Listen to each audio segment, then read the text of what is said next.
Hey everyone. Hey, we're down reading You True Friends Are Heaven Sent. Going to do a few more chapters and check it out. As you're sitting here, you can watch the salmon rising. And I haven't fished yet, but I might make a couple casts after I read you all a few chapters. And so we were talking about Scooby and Boz become a team. And I don't know if you guys have noticed, but I never really tell you that they're dogs in the book. I always try to represent them as either humans or kids or friends. So this is chapter 18. This is called Playing Games. Scooby and Boz were beautiful to watch when they were working together in the marsh, in the mountains, or in the fields. I've heard of the saying like father like son, but in this case it was like mother like son. I think that Scooby and Boz had a closer relationship than with me, but we had all become wonderful friends who worked well with each other. That's where we ended off. So now we're on chapter 18. Wow, look at those fish going crazy out there. Boz reminded me of a big redneck farm boy. That farm boy that has bright red hair and freckles and has been bucking hay bales in the field and in the barn since the time he could walk. A boy who's been eating meat and potatoes since he was in diapers. One who was born a natural athlete, big, strong, and fast with a temperament to match. A good student with a natural sense for the game of football, who plays for a 2A school team, gets a scholarship, and goes pro, ending up in the Hall of Fame. A person who has a friend is the easygoing type that you don't have to worry about having conflicts with. A friend who would not just be a shield against bullies, but who would tame even the meanest bullies with his kindness. Yet on his flip side, he's kind of a wimp boy. I sometimes call Boz a wimp boy. It riles him up. Then we have a wrestling match where we both get in some pretty good moves. He gets the better of me sometimes, but I cheat and use a low takedown, and once I get those long legs out from under him, I got him. Boz doesn't like to get beaten at anything, by anyone, not even me. When I get him riled up, he knows that he's faster than me at running, so he runs a couple wide circles around me, then charges right into me, taking me down. We have great fun playing these games together. This is called Chapter 19. I'm going to kind of start introducing the marsh out on off the Great Salt Lake of Utah. And this whole time I'm just setting the story up, y'all, so stick with it. And about Chapter 30 or 40, the adventures and the fun stories really start. Chapter 19, Time Heals the Marsh. It's now been 4 years since we came to work in the marsh to repair the damage from the great floods of 1982 and 1983. The marsh has been flushed with fresh water, washing away the salt water that had invaded. We had put in many new dikes, and all of the old dikes had been repaired where the flooding had caused breaches and gaps. After the flooding, salt water had receded.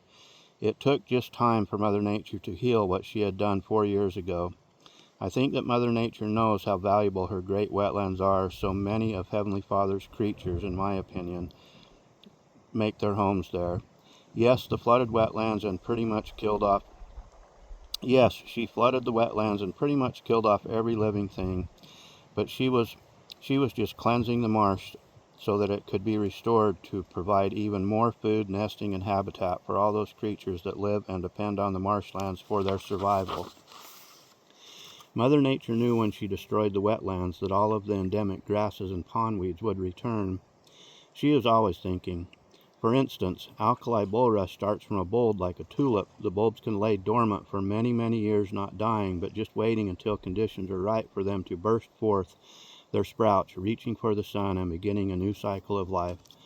Mother Nature had rid the marsh of most everything that she did not need, to creatures that thrive there.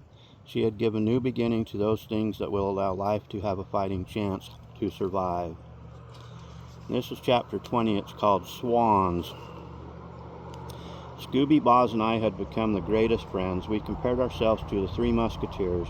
We always stuck together no matter what. Another summer working on the marsh was coming to a close, the brilliant fall colors making one final show before being covered in pure white blanket of snow. Scooby and I were just chilling out, cooking up some dinner and relaxing as we thought about how much we all loved our lives out here on the marsh. I don't know what Boz was up to. He was probably outside running. He was dedicated to staying active and fit, so he would run several miles every day. He always kept a pretty good exercise routine going. Scooby and I were awaiting Boz's return so that we could all have dinner together. Having dinner together was something that all of us looked forward to every evening.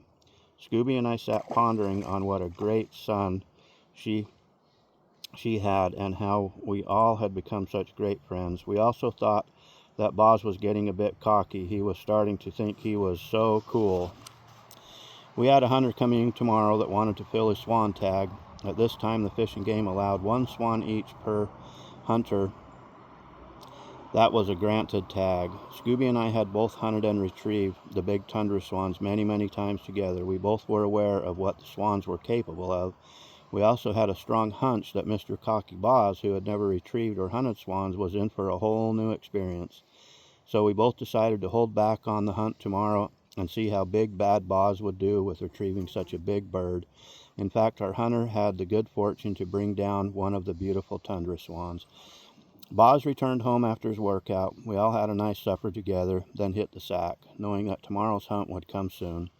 We got up early to get everything ready for the hunt, knowing that we didn't have any swan decoys to use to attract the wary birds into shooting range. We made a quick trip to the grocery store and bought a box of 100 white grocery bags. Swans aren't as wary as the migrating ducks and geese. We were confident that the bags would work to fool them into thinking that the white trash bags were other swans, as we had done many times in the past. Tundra swans love to eat tubers and thick grass roots. The swampy terrain where the tubers and grass grow has shallow water with no current and is thick with the growth above the water. The overgrowth is clogged up with thick debris, making it perfect to place the white plastic trash bags on surface, allowing them to catch the breeze, and voila! Now there are 100 instant swan decoys. The birds will be drawn to the white bodies from miles away, being fooled that the bags are swans feeding on the tubers and grass roots. Our guest hunter today had never hunted swans. The hunter was anxious to bring down a bird. He was amazed with their size, beauty, and their effortless flight. These birds were the biggest out of all of our huntable waterfowl, a mature bird weighing well over 20 pounds. We got our client hidden in the blind. Everything was ready for our best attempt to fill his tag with the tundra swans. Swans tend to fly later in the morning than the other waterfowl. Maybe they like to sleep in, taking their sweet time getting ready for the day. They don't start flying until about 9:30 a.m. This time of the year, there were close to 45,000 swans between the Bear River Hunting Club and the Bear River Wildlife Refuge. When these hordes of birds decide to take flight, they whistle their favorite tune as they fly. They have a multitude of songs. There seems to be an entrepreneur swans that makes up their own songs as they try out all the different voices that they are capable of making. Amazing how many salmon are starting to come up the river. It's pretty neat to sit and watch them and read this to you. Okay, I'm going to do one more chapter. This is chapter 21, and this was our client. His name was Carl. Our guest is a young man whose father is one of the 40 members that have access to the club. It's one of the members' privileges to share experience and lifelong memories on one of the world's greatest wetlands, with those select few who they so choose. This young man's name was Carl. We had hunted with each other before. I enjoyed hunting with Carl. His enthusiasm for just being in this great outdoor area was always apparent, although we hadn't hunted much together, as he came here to hunt usually only once a year. I had lined Carl up facing the direction that the swans tended to come in from. I'll never forget how excited Carl was being there. He loved the sounds and did his best to identify each and every sound that he heard. Carl once told me, "Jimmy, we should record the sounds on the marsh and sell the recording worldwide. We would make so much money that we'd be richer than our wildest dreams." "I just know we would," Carl would say. Carl was so full of optimism and joy with everything he experienced on the marsh. His father was the same. Just being in the same blind with either of them filled me with the same joy. I felt so at ease being with them, and a bond that you feel with someone you'd known your whole entire life. Carl was the first to spot the lead flight of swans that were lifting up from the big water out in the distance. "Here they come," he said. I told Carl to allow the younger cygnet or the immature gray swans to pass by. He would want to harvest an older, mature bird. The first flock didn't take the flyway that came over the top of us, instead flying about a half a mile to our south. When the swans were settled on the water, taking some time to rest, they remind me of groups of high schoolers with their cliques of groups, just like jocks, cheerleaders, nerds, or stoners. Whole groups will take the same path to the feeding area, all arriving relatively close to each other. Carl had a good spirit about him. He was very warm-hearted. I wasn't sure just how much he was into the whole hunting thing, but it was obvious that he was willing to give it his best. He was getting pretty nervous. We had watched about 3,000 swans pass by out of our range and land in other areas. I told him what I thought about all the different groups being like high school students, each group going to different areas at different times. We both had a good laugh imagining the scene in our minds. We just needed to be patient and sit tight. I was confident that the mature group of swans would come within range. Sure enough, a group was low in the sky, making a beeline straight towards us. The first flight came directly over us. Carl stood up and popped off 3 shots. I could see that he was shooting about 5 feet behind the birds. Tundra swans are huge with a huge wingspan, which makes it appear that they aren't moving very fast, but in reality they are fast or faster than any other waterfowl. They also have about a 3-foot long neck between their head and body. It's common for a hunter to end up shooting behind the great birds or to hit them at the far back of their bodies when aiming for their chest area. We had so many swans fly over us that Carl had shot up an entire box of shells in no time. He was so frustrated that he had not been successful at bringing a swan down that he was ready to give up and head back to the clubhouse and call it a day. Being a guide for the last few years, I had found that it was difficult to give a client constructive criticism that wasn't offensive to them. I had tried several times to get Carl's shots out in front of the swans. Then I'd sit back and cross my fingers, hoping that he might make a lucky shot. Well, he didn't, and he was ready to quit. So Scooby, Boz, and I had started gathering up the white trash bag decoys and getting everything loaded up in the boat. We had about a 6-mile run across the big lake when we'd have about another mile up the Bear River to reach the clubhouse. Carl was out of shells and was silently sitting inside the sagebrush blind that we had made for him. I was torn between leaving and telling Carl that I had more shells in the boat if he needed them. My hat was off to Carl. He had good ethics, taking into consideration all of his missed shots. He said that he didn't want to possibly wound a magnificent bird that was so magical to see in flight and hear in song. I walked up to the blind to let him know that we were ready to go. Carl had a long face and was heavy in thought. With great solemn, I can't even pronounce that. He was with great solemnness. He asked if I would shoot a swan for him. He wanted so much to show his father and everyone else back at the club his successful hunt of a trophy tundra swan. I didn't quite know how to reply to Carl. I wanted very much for him to overcome his frustrations, and it wouldn't be right or legal for me to shoot his bird for him. If a bird was shot, it must be him that shot the bird. I could see that the gun Carl was shooting, a Remington Mag 10, was too much for him. He was shooting off his 3 shots so fast that I didn't think he was properly aiming. He wasn't taking the time needed to line up the sights on his gun with the bird. I decided to be honest with him and finally replied, "It's the gun, man. It doesn't fit you right." After I stated this, I could see that Carl rose up a bit inside himself and said, "Do you really think that is the problem, Jimmy?"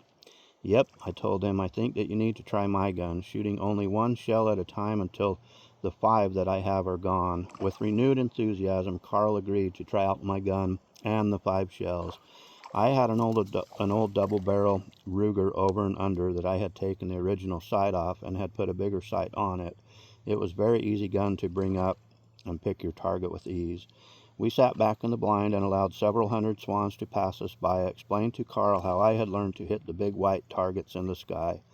I explained that I bring the sight on the gun to behind the bird, then I swing the barrel slowly across the body, neck, and to just in front of the bird, taking my time and staying in line with the bird. Once I pass the head, I imagine a fresh Havana cigar soaked in blackberry brandy with a big cherry burning on the end on the end in the sky, just in front of the bird. Then it's simple. You just aim for the imagined glowing coal. Try it, Carl. It worked for me. I'm sure that it'll work for you as well, I told him. And that brings us to chapter 22, and you get to see, listen to Big Bad Boz's first retrieve in the next chapter, and hopefully Carl maybe has some good success. Hope you enjoyed watching the salmon, and I do read this on my YouTube channel too. If you're interested, I hope this posts on Facebook, and anyway, I'm sending you a big, huge smile from me, and I'm going to go try to catch me some dinner. You all have a super blessed day today. Okay, we'll see y'all. Okay, bye-bye.